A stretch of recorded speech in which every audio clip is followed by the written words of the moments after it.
this yourself. It's extremely dangerous.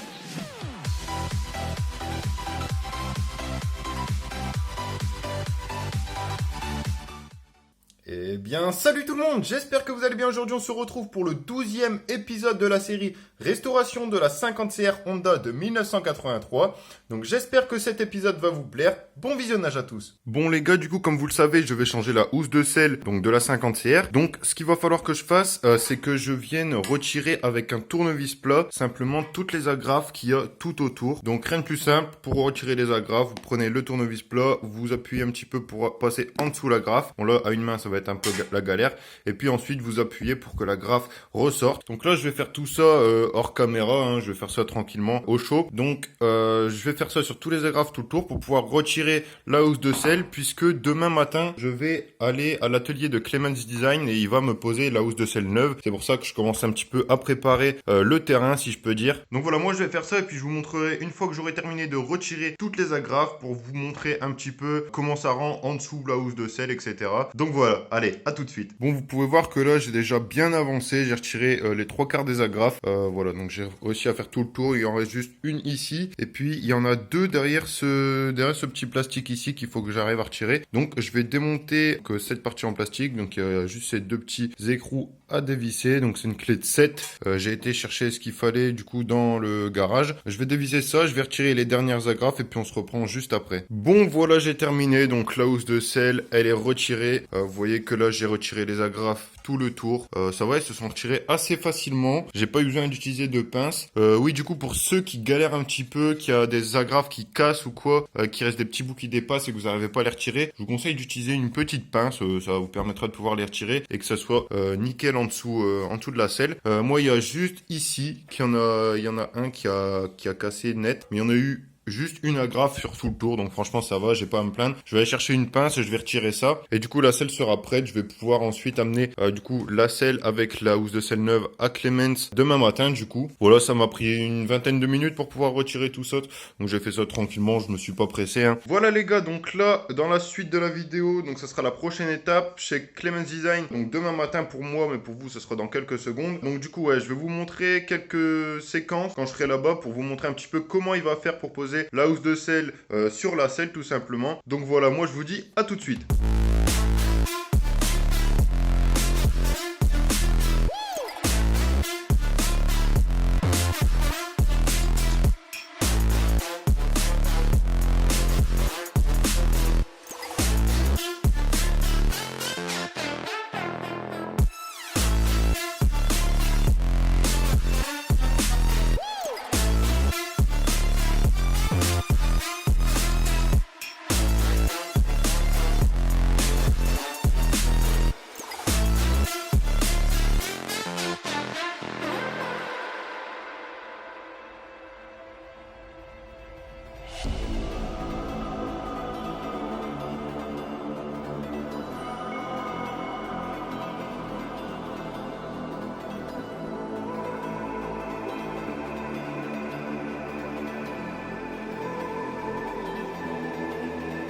Les gars, voilà, je viens de rentrer de chez Clemens Design. Du coup, vous avez vu qu'il m'a posé la housse de selle. Là, voilà, donc ici, le petit pli, ça va se détendre quand je vais la remonter. Voilà, il m'a fait ça proprement, comme vous avez pu le voir. Je vais vous montrer un petit peu le tour au niveau des agrafes.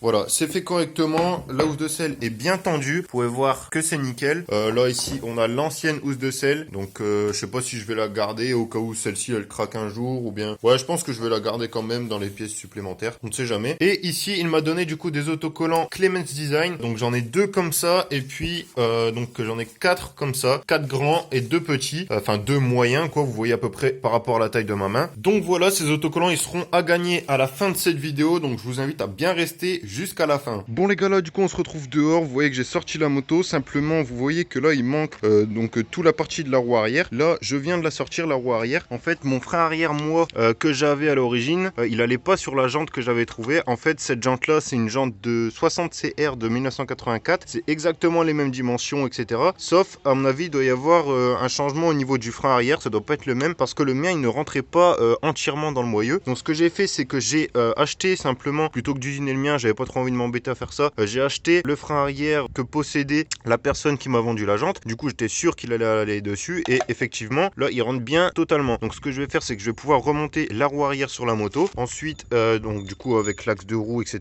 l'entretoise, on va pouvoir remettre l'étendeur de chaîne. Et là, j'ai une chaîne neuve que j'avais achetée en même temps que le kit chain. Donc, je vais pouvoir la mettre en même temps. Là, au niveau de la couronne, elle est encore bonne, donc je vais pas la changer maintenant. J'en ai une de rechange, donc j'en ai une toute neuve. Donc, je la mettrai en plus avec les pièces supplémentaires de la moto. C'est pas très grave, au moins il faut d'abord terminer celle-ci. Donc voilà, là je vais tout de suite attaquer le remontage et normalement ça devrait bien se passer.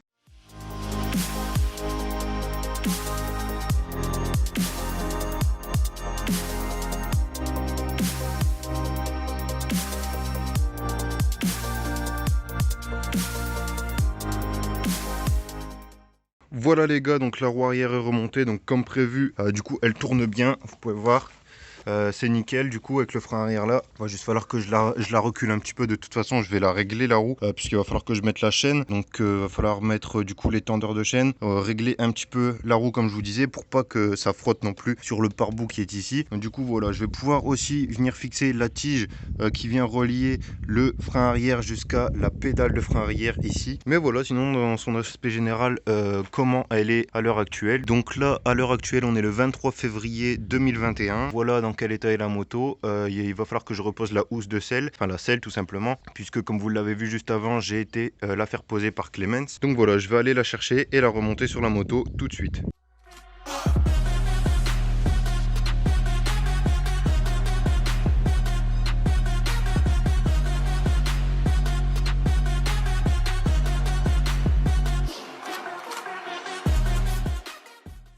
Voilà les gars, du coup la housse de selle est posée. Donc là on en est à ce stade là. Bon, il reste quasiment plus rien à faire hein. Il va falloir que je vienne brancher le coupe-circuit. De là cet après-midi je dois aller récupérer des vis d'origine pour resserrer la cocotte. Enfin la cocotte, ouais c'est ça, la cocotte d'embrayage. Celle-là aussi parce qu'il va falloir que je trouve une solution. Parce que la cocotte elle est un petit peu écartée par rapport à l'origine. Et du coup même en serrant une vis à fond elle tient pas. Donc il va falloir que je trouve une solution pour le frein avant. Et puis il va juste falloir venir aussi remettre la chaîne etc. Donc ça je vais le faire juste après. Bon les gars, là je viens simplement de relier du coup le frein arrière avec la tige qui part en dessous et donc ça relie à la pédale de frein arrière. Donc ici je viens de recevoir le petit pin, ils appellent ça, je sais pas comment on appelle ça en français. Donc voilà, je l'ai installé sur la pédale de frein, j'ai vérifié, le frein fonctionne bien, donc ça c'est une bonne chose.